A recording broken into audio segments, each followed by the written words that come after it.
આજે આપણે મેથી પાક બનાવીએ. ચલો સામગ્રી જોઈ લઈએ. પલાળેલો ગુંદ, ગોળ છીણેલો, ટોપરાની છીણ, ઘી, ભાખરીનો ભળેલો લોટ, મેથી, ડ્રાયફ્રૂટ દરેલું, સૂંઠ પાવડર, ગંઠોડા પાવડર, કાટલું પાવડર, ખસખસ, ઇલાયચી પાવડર અને કાતરી કરેલું ડ્રાયફ્રૂટ. ચલો આપણે બનાવીએ. હવે આપણે ગેસ ચાલુ કરીએ અને કઢાઈ મૂકીએ. એમાં ઘી નાખીએ.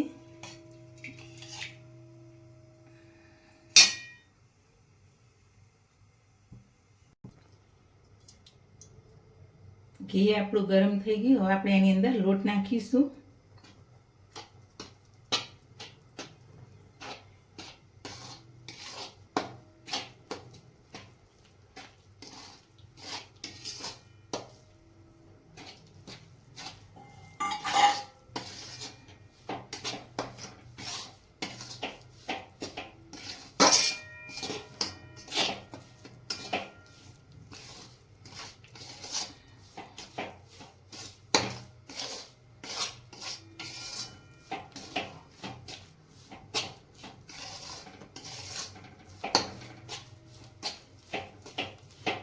ધીમા તાપે લોટ સરસ આપણે શેકાવા દઈશું.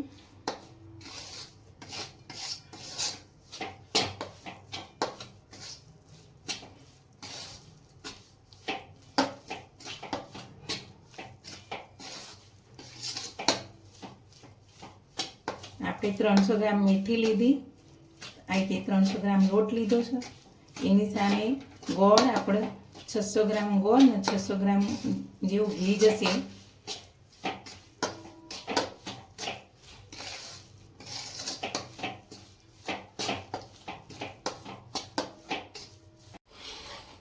હવે જો આપણો ઘઉંનો લોટ સરસ શેકાઈ ગયો, લાલ થઈ ગયો છે. હવે આવા ટાઈમે આપણે મેથી પાવડર નાખીશું. હવે ગેસ આપણો બંધ કરી દઈશું પહેલાં અને મેથી પાવડર નાખીશું. મેં 250 ગ્રામ મેથી પાવડર લીધો છે.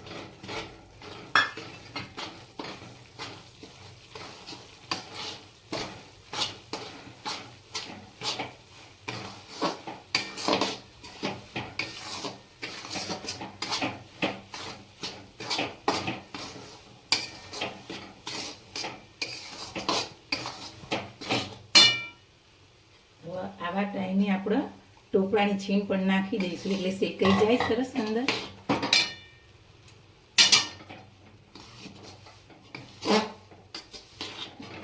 મેથીને બહુ આપણે અંદર શેકાવા દેવાની નથી, નહીંતર વધારે પાછું કડવી લાગે. એટલે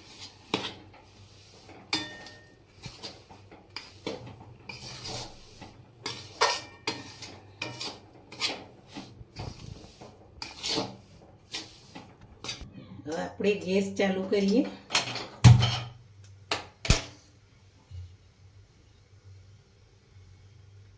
એમાં ઘી નાખીશું આપણે ગોળના પાયા માટે.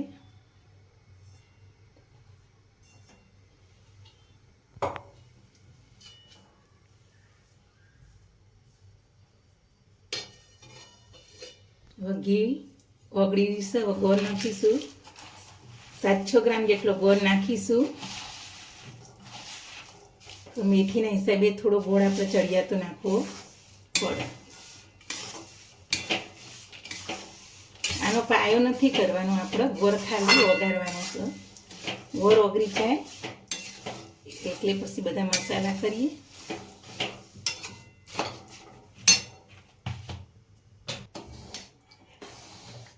જો આપણો ગોળ ઓગળી ગયો છે, પાયો નહીં કરવાનો. હવે આવા ટાઈમે આપણે ગુંદ અંદર નાખી દઈએ. જો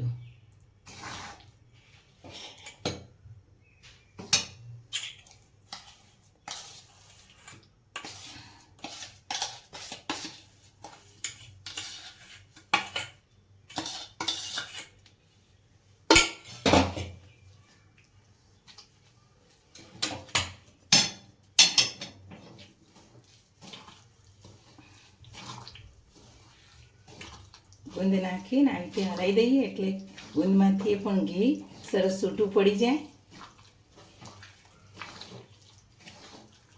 હવે ગેસ આપણે બંધ કરી દઈશું. હવે એની અંદર આપણે ડ્રાયફ્રૂટ નાખી દઈશું.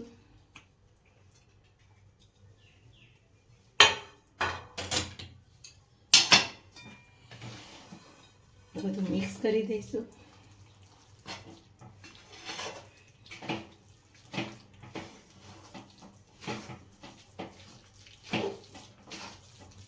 ડ્રાયફ્રૂટ ગરમ ગરમમાં થોડો અંદર શેકાઈ જાય.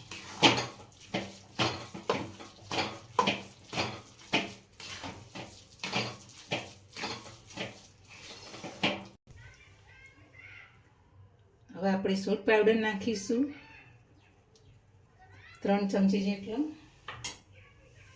ગંઠોડા પાવડર નાખીશું મોટી 2 ચમચી જેટલો. 2 ચમચી ખાટલું પાવડર નાખીશું. 2 મોટી ચમચી ખસખસ નાખીશું. 2 ચમચી જેટલો ઇલાયચી પાવડર નાખીશું. બધું મિક્સ કરી દઈશું આપણે.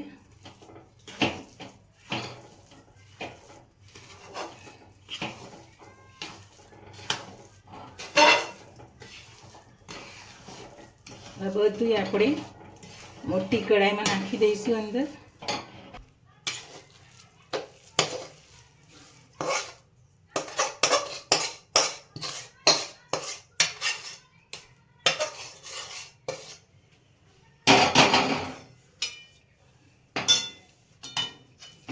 હવે આપણે બધું સરસ મિક્સ કરી દઈશું. મેથી, લોટ, ડ્રાયફ્રૂટ, ગુંદ. જો આવા ટાઈમે તમને ઘી ઓછું લાગતું હોય કે કોઈ પાવડર ઓછો લાગતો હોય, ગંઠોડા પાવડર, બધું આ ટાઈમે નંખાય અંદર. અને લાડવા વાળવા લાડવા અને પીતા પાડવા હોય તો પીતા.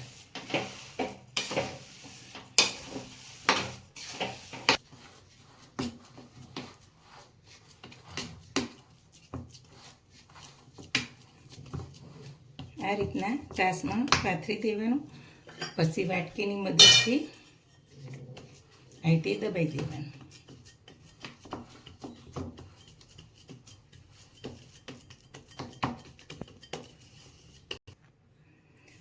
જો આપણે પથરાઈ ગયું છે તાસની અંદર. હવે આપણે ખસખસથી ગાર્નિશ કરી દઈશું સરસ.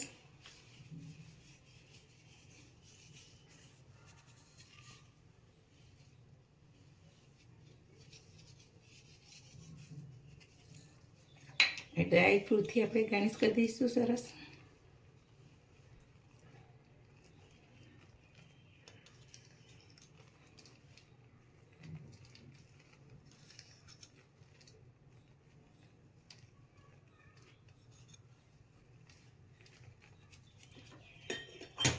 આપણે વાટકાથી થોડું ડ્રાયફ્રૂટ દબાવી દઈશું અંદર. ખલ્લા ખલ્લા હાથે.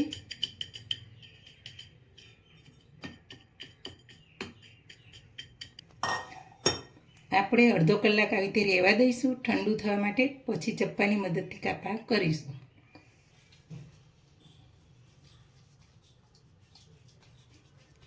જો આપણે 1 તાસ અંદર ઠાર્યો. હવે થોડા મેથીના લાડુ આ રીતના વારી દઈશું.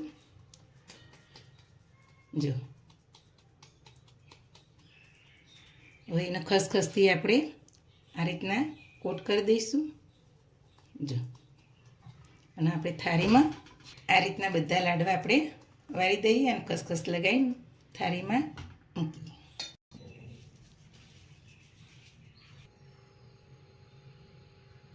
આપણે મેથીના લાડવા જો વારી દીધા અને તૈયાર થઈ ગયા. હવે આપણો અડધો કલાક થઈ ગયો છે. આપણે પીતા પાડીએ ચપ્પાની મદદથી.